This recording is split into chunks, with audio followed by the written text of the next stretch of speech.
Barakallahu fiik. Jazakallahu khair.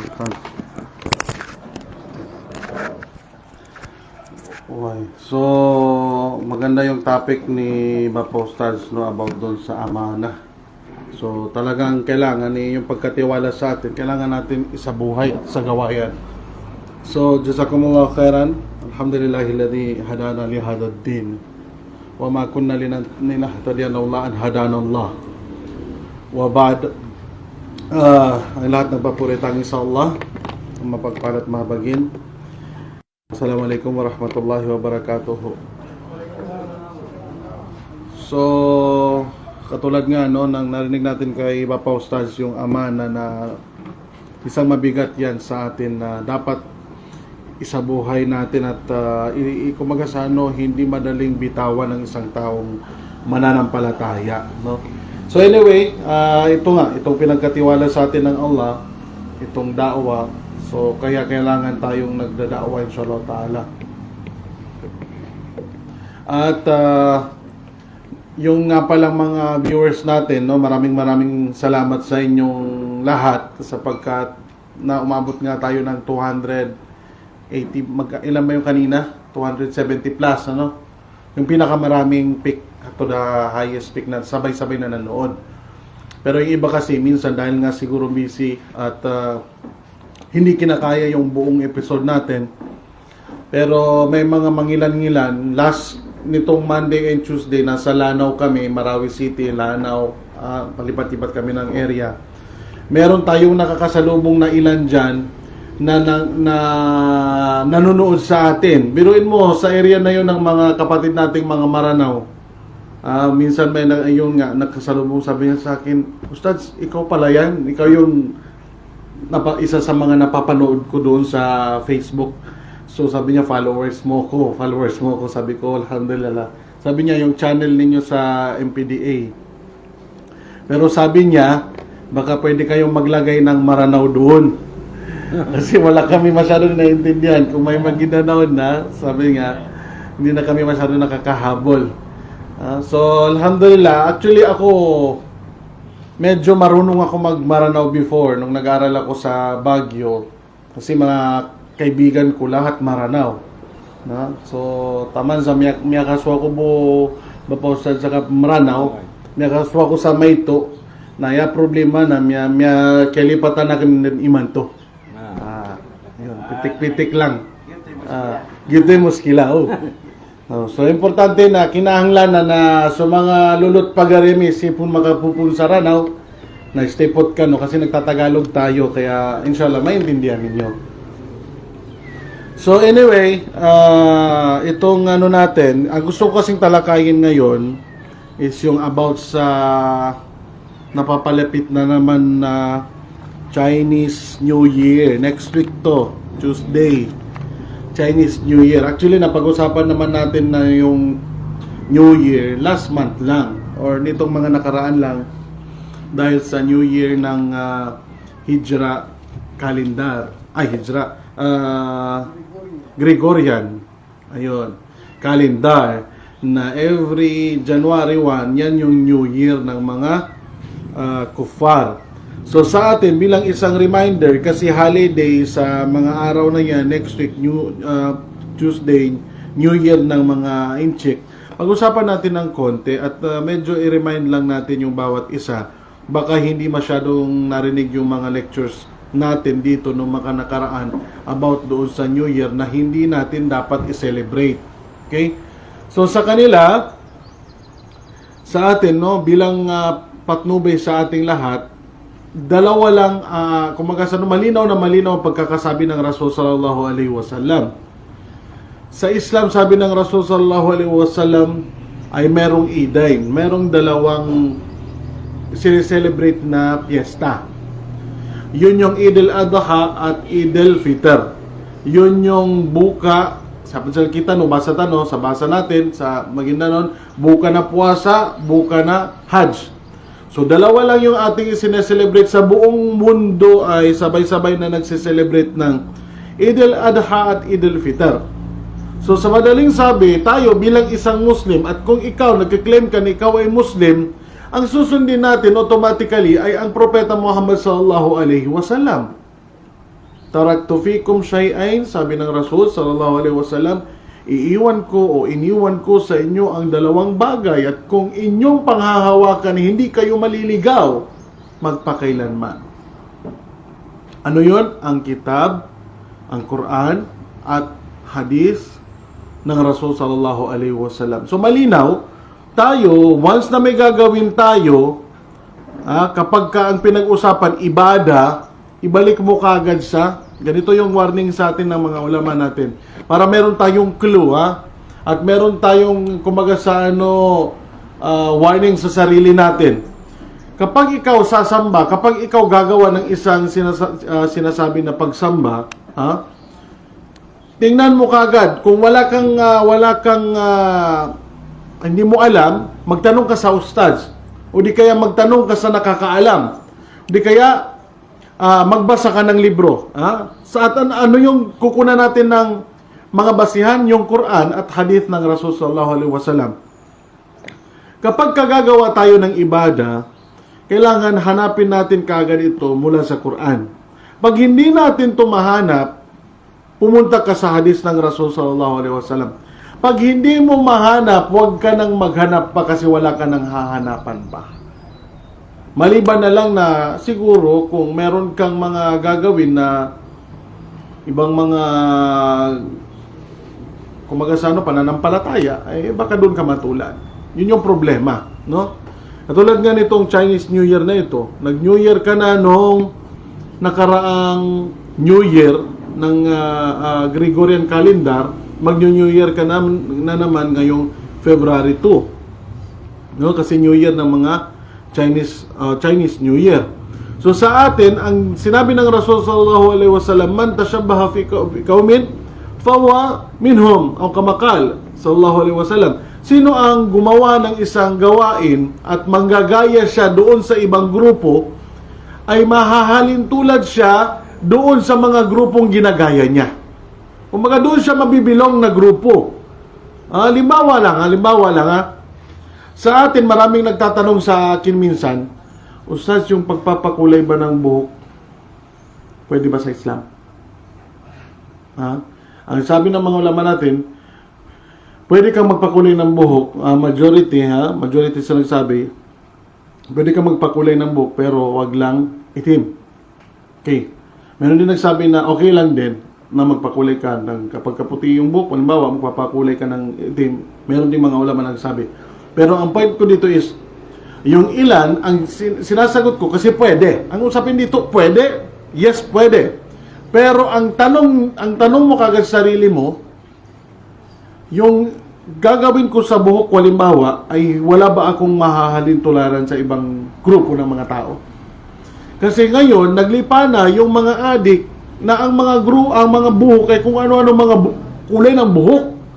Halimbawa, yung mga taong nagpapatulis ng buhok ganyan, then kukulayan ng kung ano-anong pula, yellow at orange at ano pa man. So ang problema, kahit na hindi ka bilong doon sa mga taong yun dahil ganun ang kulay ng buhok mo, iisipin ng tao, ganun yung grupo. So, ganun din sa atin. Yun ang warning ng Rasul sallallahu alaihi wasallam. Kung nanggagaya ka ng ibang grupo, doon ka mabibilong. Kung magcha-Chinese New Year, ikaw naman din, magcha-Chinese New Year ka din, doon ka na mabibilong. Pero sa atin, alhamdulillah, hindi naman masyado ganun katalamak yung pagsunod ng ilan sa atin sa Chinese New Year. Pero yung yung New Year talaga na every mag-i-end ang December, papunta ng January, yan ang talamak. Yan yung iwasan natin, New Year. Warning natin to. Pero pag-usapan natin to, no? Kasi sa mga Chinese, isa sa nabasa ko, isa sa mga nahanap natin mga sinasabi nila, dahil ito ay gawain nila every spring. Ibig sabihin, pagka tag-spring matagsibol, or kumbaga kung saan tumutubo yung mga halaman at mga pananim nila, mag-harvest sila, dahil doon sa kaginawahan na naidudulot nun, every spring na natataon doon sa ganung kumbaga panahon, weather, doon sila nag-celebrate. Hanggang sa nung tumagal, nag-celebrate na sila ng every year na ganun. Kaya every Chinese New Year, ginagawa nila yon.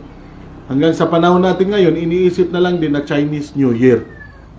Ibig sabihin, nakikisawsaw na rin sila doon. Kasi sa China, mahilig sila, agrarian sila doon. Mahilig sila sa mga pananim. Kaya every time na tagsibol o spring, talagang nag-ano sila ng mga pananim nila. Nag-aalay sila sa mga Diyos nila or sa mga Diyos-Diyosan nila. Mga, ibig sabihin, plural. Marami silang mga sinasamba. Ilan din sa kanila nagsasabi na sa mga panahong yan, yung ilan sa mga ninuno nilang namatay na ay nagiging ka-level ng Diyos. Waliyadu billah. Kaya nga, ikaw, halimbawa, nag-celebrate ka rin ng Chinese New Year, nasasama ka doon sa pananampalatayang sila ay naniniwala na meron sa mga ninuno nila na nagiging Diyos. Waliyadu billah. So, nahulog sa shirk. Napag-usapan natin ang topic ko last week is pagkakaiba ng shirk na malaki. Last week, nung isa pala. Wala ako last week, Yung shirk na malaki at ni shirk na maliit. Anong pinagkaiba nila? So, itong shirk na ito, na shirk na nakukuha ng isang tao sa pag-celebrate niya na merong ibang Diyos, ito ay usaping Shirkul Akbar. Ibig sabihin, lalabas ka sa pagiging Muslim. Problema yun. Isa sa mga paniniwala nila, ang fireworks or yung firecrackers. Nagsusunog sila ng mga paputok at yung ilan nagsusunog ng mga peking perang papel. At sa paniniwala na magiging swerte sila kapag ginagawa nila yun. So, ibig sabihin, ang paniniwala nila ay katulad din ng mga New Year, bilog-bilog na prutas, seswertihin ka.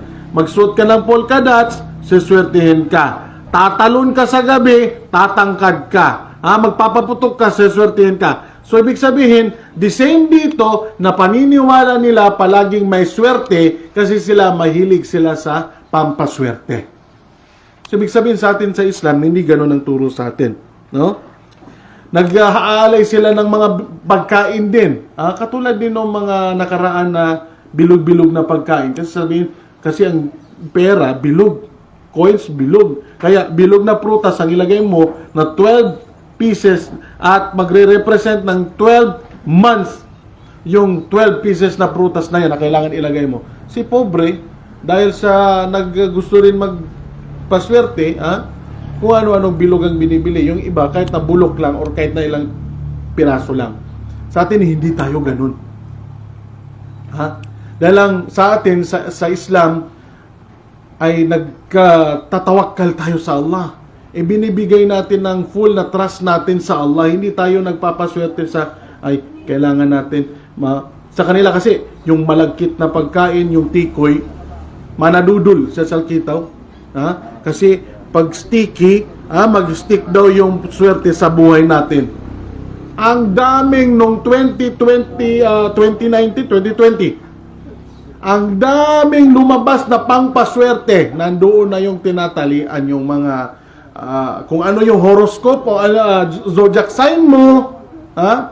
Kasi maglalagay ka ng mga isda na ganitong kulay na estatwa, kabayo. Hindi ko alam kung anong taon naman ito ngayong year na ito. Kasi meron yan silang Year of the Dragon, Year of the Ox, meron silang kung ano-anong mga kahayupan, mga hayop. Yung mga kanilang mga pinaniniwalaan na pangpaswerte. So, yun ang problema. Naniniwala sila, feng shui, maglagay ka ng pagpapasok ka ng yung bahay, ganito yan si feng shui master. Pagpapasok ka ng yung bahay, maglagay ka ng ganito, ng bulaklak para maliwalas. Tama naman. Pero kung doon ka maniniwala na magpagpaswerte yun, yun ang problema.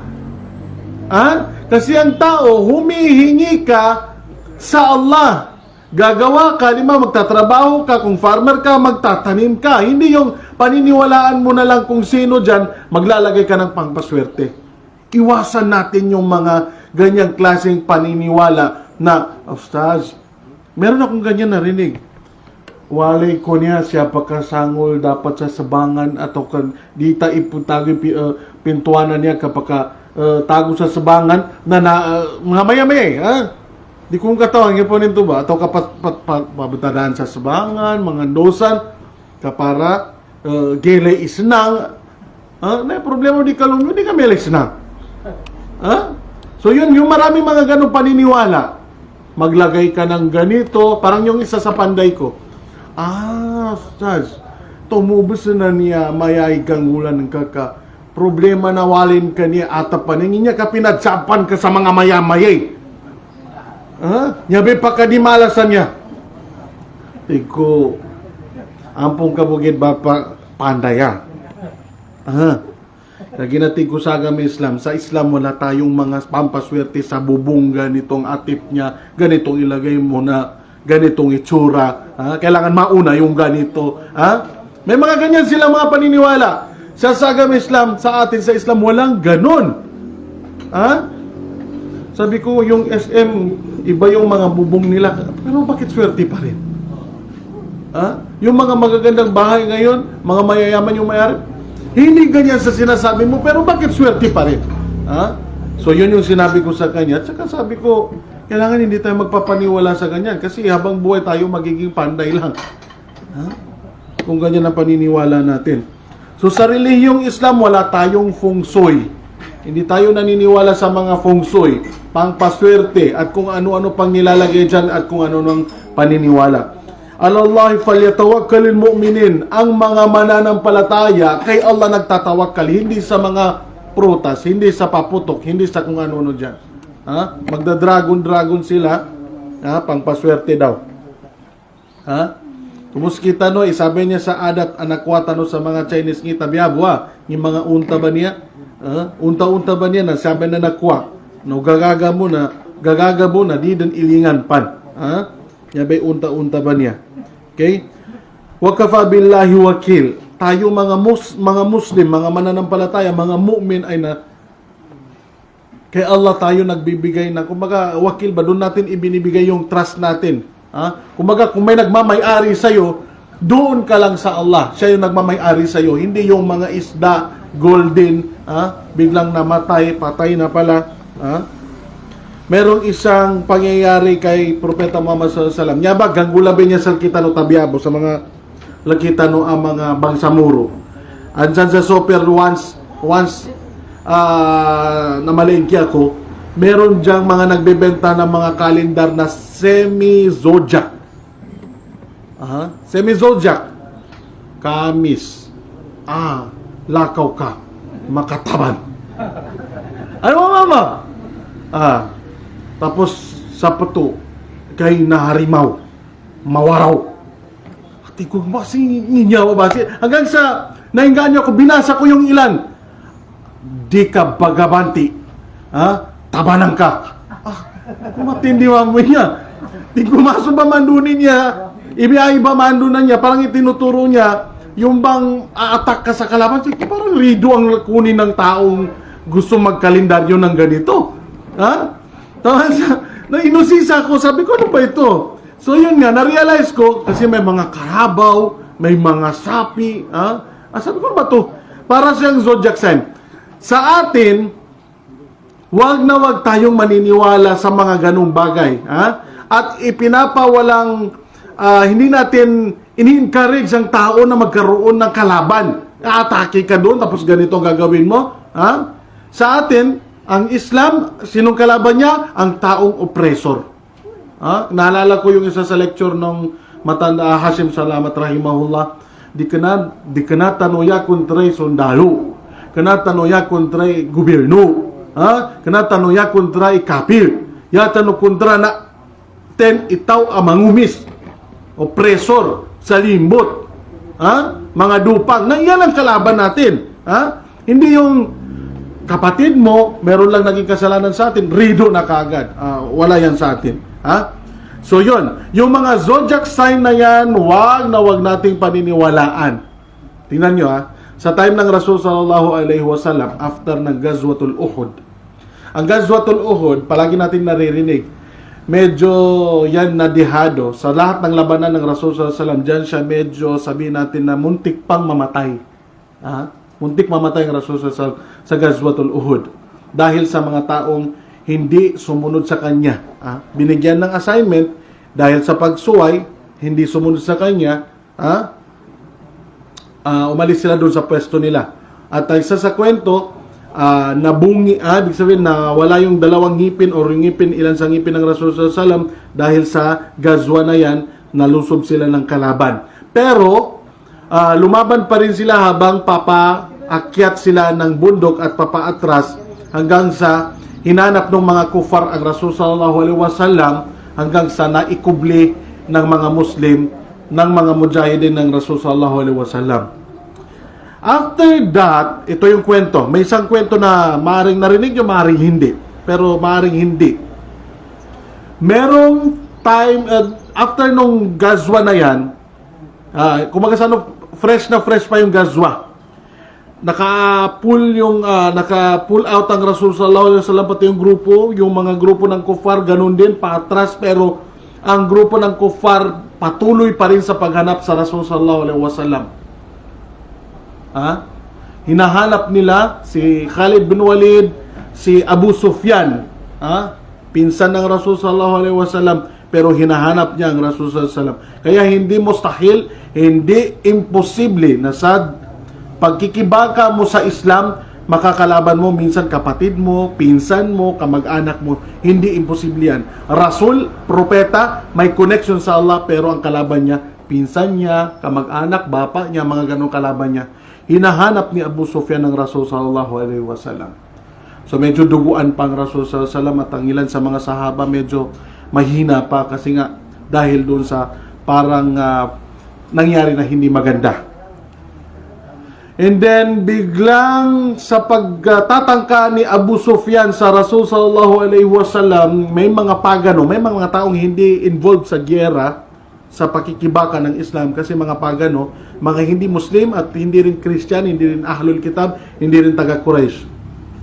And then nadaanan nila yung grupo ni Abu Sufyan at hinahanap nila pa rin ang Rasul sallallahu alaihi wasallam kasi papauwi ng Madina. Pero anyway, yung Uhud naman is talagang malapit lang sa Madina. Kung sinong nakapag-Hajj or nakapunta ng Madina, alam nila yung Uhud na ito. And then yung grupo ni Abu Sufyan, nadaanan yung mga pagano na yon at sinabi nila na hinahanap namin at gusto naming pulbusin at patayin ang propeta, si Muhammad. Kasi hindi nila tanggap na si Propeta Muhammad sallallahu alaihi wasallam ay isang propeta. So, nang dahil doon, nadaanan naman ng mga taong ito ang grupo ng Rasul sallallahu alaihi wasallam, nabanggit nila. Sabi ng mga pagano, mga taong yon, sabi niya, nadaanan namin, sabi niya, yung grupo ni Abu Sufyan. Sinabi nila sa grupo ng Rasul sallallahu alaihi wasallam na hinahanap kayo at gusto kayong patayin, pulbusin at kung ano-ano pang gagawin sa inyo. So kung titingnan natin kung gagamitin natin yung mga pangitain, mahirap ng mahirap ng labanan yon.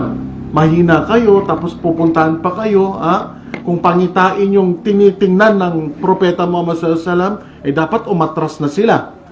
Pero ang ginawa ng Rasul sallallahu alaihi wasallam, at ito rin ang ganito ang klase ng mga mananampalatayang tagapagtanggol ng Islam. Mas lalo silang tumapang, mas lalo silang umabante at hinanap din nila yung grupo ni Abu Sufyan. At ang grupo ni Abu Sufyan, imbis na umatake, ay mas lalong natakot at umalis. Kaya yan yung isa sa reason kung bakit ibinaba ng Allah ang ayah, isang talata na binanggit ng Allah. Ba'da'udhu billahi minash shaitanir rajim, alladhina qalu lahumun nas inna nas qad jama'u lakumul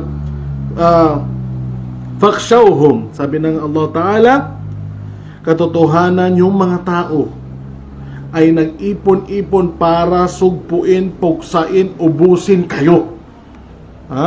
Sabi ng mga tao, ibig sabihin yung mga pagano na dumaan ka sa grupo ni Abu Sufyan para lupilin kayo.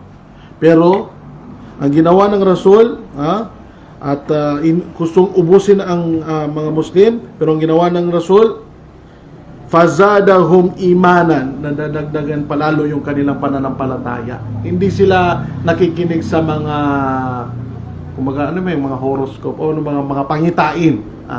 Hindi sila naniniwala sa mga pangitain. Yung mga totoong mu'min, hindi naniniwala sa mga pangitain. Pero anong sinasabi nila? Hasbunallah wa ni'mal wakil. Kung merong mga masamang pangitain na paniniwala ng mga kuffar, sa atin hindi tayo naniniwala. May tumawid na itim na pusa, nagta-travel tayo na malas dito tumalos. Hindi ganoon sa Islam. Sinasabi natin kagad sa ating sarili, hasbunallah wa ni'mal wakil. Kumbaga sa tinatawakkal natin ang Allah may-ari sa akin, siyang nagmamay-ari sa akin. At siya rin nagmamay-ari sa lahat ng pinagkatiwala niya dito sa mundo. Kaya enough na sa akin ang Allah. Kaya itutuloy ang anong gagawin. Kaya nakilay tabusan doon sa mga papanuk na pagnalat ka na pasai mga baso na ditang tumalos malas. Ano mga mamba? Hindi na naludo pa mo na kuha na iwalainin sa kumaga sa kuha ng ina ni mga binatang na di mga sawaga or nipay or labit mo siya sa mga kabundukan ni walainin. Nakamban pa na. Nakamban? Sama na adong pensikilamin natin nakamban na dadan sa kay pagkatundog. Meron ganyan. Gunasagad suminatay medyo mga bata pa kami. Gunasagad suminatay pagdaan ng patay, pumalikod yung kasama ko, hindi tiningnan. Sabi niya, uy, tumalikod ka. Kinalabit ako, tinitingnan ko ganun. Kasi binubuhat. Tinitingnan ko. Tikundukan. Bakit? Bakit kailangan tumalikod tayo? Kasi pag mag-atching ka dyan, ikaw nagsusunod. Delikado talaga, no? Paano kung may sipon ka talaga? Before pa dumaan yun, may sipon ka talaga. Di, wala na. Pumunta ka na ng morgue. Unahan mo na. So, ganun sa atin, hindi tayo nagpapadala sa mga zodiac signs, sa mga kung ano-ano pa man dyan, no? So, mag-ingat tayo dito sa Chinese New Year na ito. Hindi natin to paniniwala. Huwag tayong magsabi na wala namang mawawala dahil mawawala ang pananampalataya natin at ang trust natin sa Allah. I think mayroon pang dagdag sa atin ngayon si Kaka-Engineer Nur doon sa update natin sa latest. Wala pa. Yung mga viewers natin, hinahanap ka. Anyway, maraming salamat sa mga viewers natin from Lanao at iba pang mga viewers natin, no? Dahil palagi tayo palang pinapanood. Pati din dito sa part ng Paglas, Buluan, at iba pang part, no? Maraming may nagtatanong din minsan na dahil alam nila yung Facebook ko. Yun, tinatanong din nila ako ng mga bagay na about din sa Islam. So inshallah ta'ala, pagka may mga time, ibabasahin natin yung mga ganong klaseng mga katanungan. So syukran, jazakumullahu khairan. Nandito po si kaka natin na engineer. Sabot na mga kayo, magbigay siya ng update. أشرقت نفسي بنور من فؤادي حينما